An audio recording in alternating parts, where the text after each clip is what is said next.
Kayo po ay humihingi ng ipalawig na hindi lang po yung mga 4Ps na mga senior citizen ang makakuha ng additional na pensyon. Kasama na rin po yung maski na may kaya, makakuha po ng 500 at hanggang umabot pa na 1,000. Kayo na po magkwento po, ano ba yung hangarin, ano ba yung, kumbaga, what is the spirit behind this bill na nakapasa na po sa Kongreso after the third reading at nakabinbin naman po ngayon sa Senado?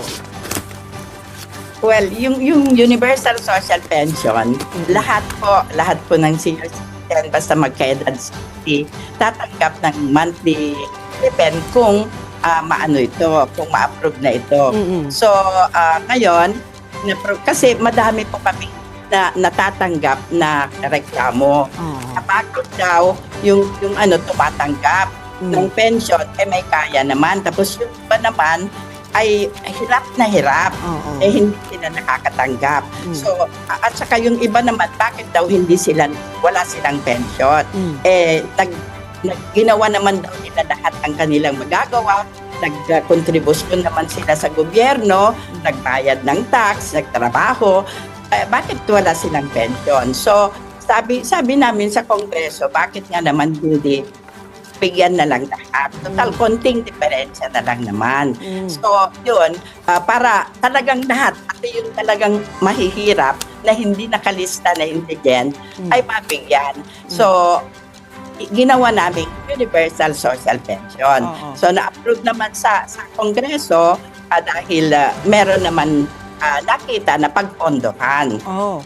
So, yun ang So, nag-antay naman yung mga talagang tuwang-tuwa pati yung mga seniors nung na-approve sa Kongreso nung May 21, 2024. At talagang nagdadasal sila at inaantay na maisabatas ito. So, unfortunately, natulog sa Senate ng 8 months.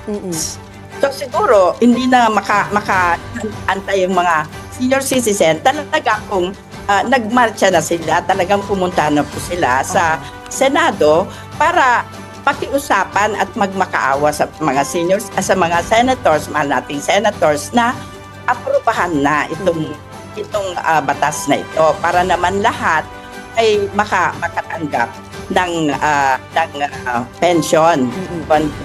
Alam mo kung minsan ang sinasabi nila, hindi naman sa amount ang importante, pero sa mga talagang nangangailangan, malaking bagay yon.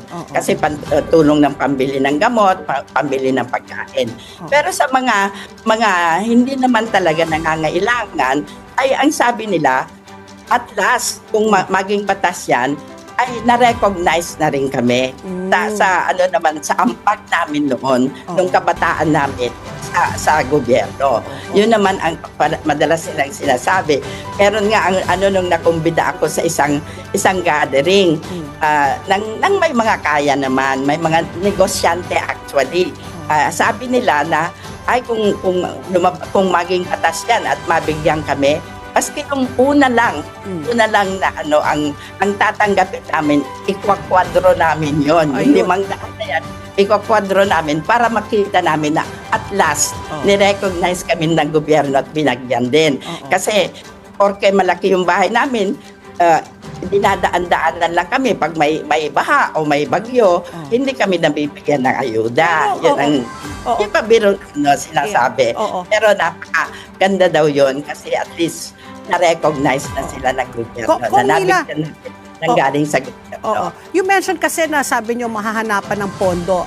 Ang gusto ko lang malaman po, magkano po ang tatamaan po sa budget po? Kung sakali po may sa batas po ito, magkano po ang kailangan pong hanapan ng pondo kada taon para po bigyan po lahat ng senior citizen po ng karagdagang pensyon?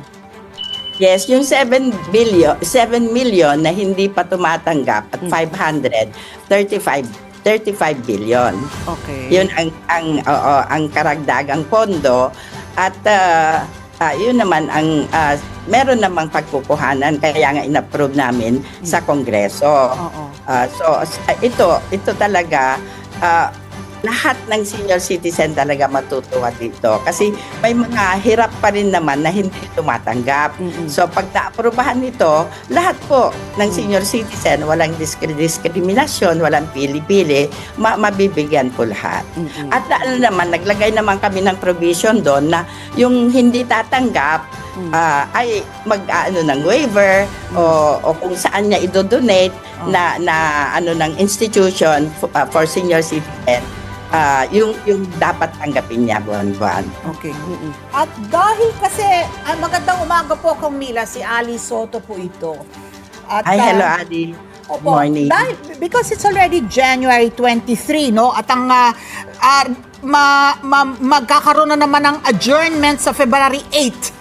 Adjourned hanggang June 1. Tapos pagbalik po sa June 2, wala na. Tapos na ang 19th Congress sa June 13. So ilang araw na lang po yung binibilang natin na mga session days ng Kongreso at magiging abalang-abala na po sa pangangampanya for the May election. So, I think it's safe to say na hindi po maipapasa ngayong 19th Congress ito. Ang tanong po natin, ito pa ba sa 20th Congress, isusulong pa rin kung hindi maipasa sa 19th Congress?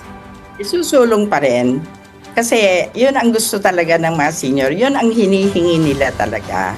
So, kung hindi man, isusulong pa rin. Pero we still hope and pray, nagdadasal ang mga senior citizen, nakikiusap sa mga senador na ipasa na ito. Anyway, may time pa naman.